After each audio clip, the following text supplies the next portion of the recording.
Mowgli the jungles child. गहरे और घने सियोनी के जंगल में जहां पेड़ आसमान को छूते थे और जानवरों की दहाड़ें जंगल की शांति को चीरती थीं, एक अजीब घटना घटी। एक मासूम इंसानी बच्चा अपने माता पिता से बिछड़ गया और इस जंगल के बीच आ पहुंचा। उस बच्चे की किलकारियां रात के सन्नाटे में गूंज उठी। अचानक पेड़ों की परछाई में छिपा एक खतरनाक शिकारी शेर खान उसकी गंध पा गया।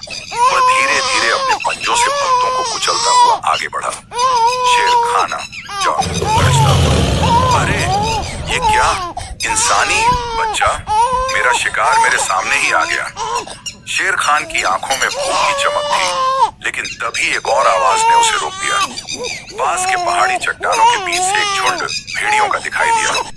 भेड़ियों के सरदार अकेला ने दूर से शेर खान को देखा और उसकी योजना भांप ली। अकेला सख्त आवाज में, रुको शेर खान, ये बच्चा हमारे इलाके में है, तुम इसे नहीं छू सकते।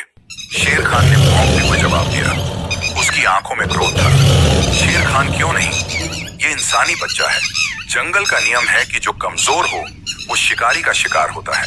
भेड़ियों की मातृभूमि रक्षा, जिसने पहले ही उस मासूम बच्चे को देख लिया था, आगे बढ़ी और बच्चे को गोद में उठाकर प्यार से उसे चाटने लगी।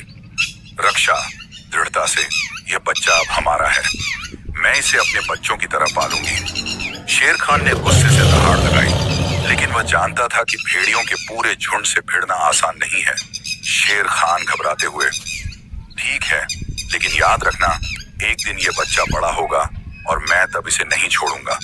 इतना कहकर शेर खान जंगल के अंधेरे में गायब हो गया, लेकिन उसकी आंखों में एक खतरनाक इरादा झलक रहा था। इधर भेड़ियों का झुंड बच्चे को अपने साथ ले गया। सभी ने मिलकर यह फैसला किया कि इस बच्चे को अब वो अपने परिवार का हिस्सा बनाएंगे। भेड़ियों के झुंड के बीच उन बालुल नाम का एक मस्तमौला भालू भी रहता था। वह बच्चों का शिक्षक था और जंगल के कानून और उसकी परंपराओं का गहरा जानकार था। वह पास की नदी से आते हुए इस घटना को देख रहा था। लूडो सटन हंसते हुए, आहा, लगता है जंगल में अब एक नया शागिर्द आ गया है, मुझे इसे बहुत कुछ सिखाना होगा। पास ही एक बड़ा काला पैंथर मानिए बगीरा पेड़ों की डालियों के बीच से चुपचाप सब कुछ देख रहा था। वह जानता था कि इंसानी बच्चा जंगल में सुरक्षित नहीं रहेगा। खासकर शेर खान की नजर उस पर होने के कारण बगीरा गंभीर स्वर में, रक्षा, ये बच्चा इंसानी दुनिया का है, इसे यहाँ पालना आसान नहीं होगा। शेर खान कभी न कभी इसे ढूंढ ही लेगा। रक्षा ने अपनी नजरें बगीरा पर गड़ाते हुए जवाब दिया, रक्षा, मैं जानती हूँ बगीरा, लेकिन जब तक मैं जीवित हूँ कोई इसे नुकसान नहीं पहुंचा सकता। उस रात बच्चे को भेड़ियों के झुंड में एक जगह मिल गई।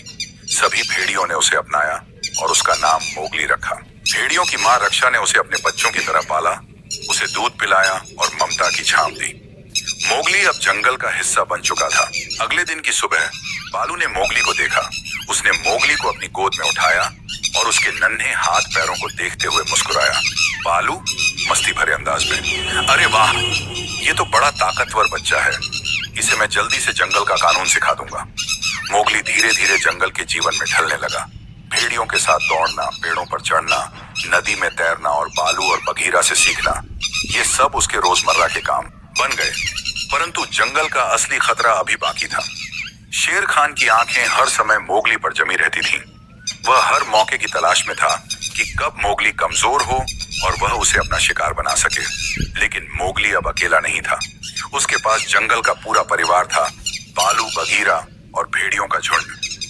अभी मोगली को यह नहीं पता था कि उसकी जिंदगी में कितनी चुनौतियां आने वाली हैं, लेकिन वह निडर और जिज्ञासु था और यही उसकी सबसे बड़ी ताकत थी। इस तरह जंगल का यह भाग खत्म होता है, जहां मोगली ने अपना नया परिवार पाया और शेर खान उसकी जान का दुश्मन बना। कहानी पसंद आई हो तो लाइक, कमेंट और सब्सक्राइब जरूर करें दोस्तों।